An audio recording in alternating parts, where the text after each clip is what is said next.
నిన్న evening bank నుంచి వచ్చిన తర్వాత మా హస్బెండ్ అయితే నాకు కోకోనట్ మిల్క్ తీసుకొచ్చారు. అది తాగి కొంచెం రిఫ్రెష్ అయిన తర్వాత కొంచెం వెలుతురుగానే అనిపిస్తుంది. అందుకని చెప్పి నేను మా పనమ్మాయి కలిసి బాల్కనీ మొత్తం క్లీన్ చేసాము. క్లీన్ చేసిన తర్వాత కొంచెం నాకు రిఫ్రెష్గా అనిపించింది.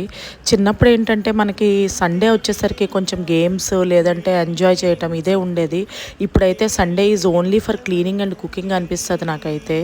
సో నేను సాటర్డే ఈవినింగ్ నుంచే క్లీనింగ్ స్టార్ట్ చేశాను. సండే మార్నింగ్ లేచి ఇంకా మా బెడ్రూమ్ మొత్తం క్లీన్ చేశాను.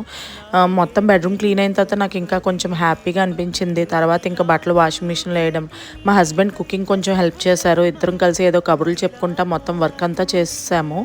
చేసిన తర్వాత ఇంకా నేను పికిల్స్ అయితే పెడదాం అనుకున్నాను. Non veg pickles, prawns pickle ఒకటి, నెక్స్ట్ చికెన్ పికిల్ ఒకటి కూడా చేశాను. So rice, chicken pepper fry and prawns పికిల్తో కొంచెం ఫుడ్ తింటూ మంచి మూవీ అయితే చూసాము. ఇంకా నా సండే అయితే ఇలా గడిచింది మరి.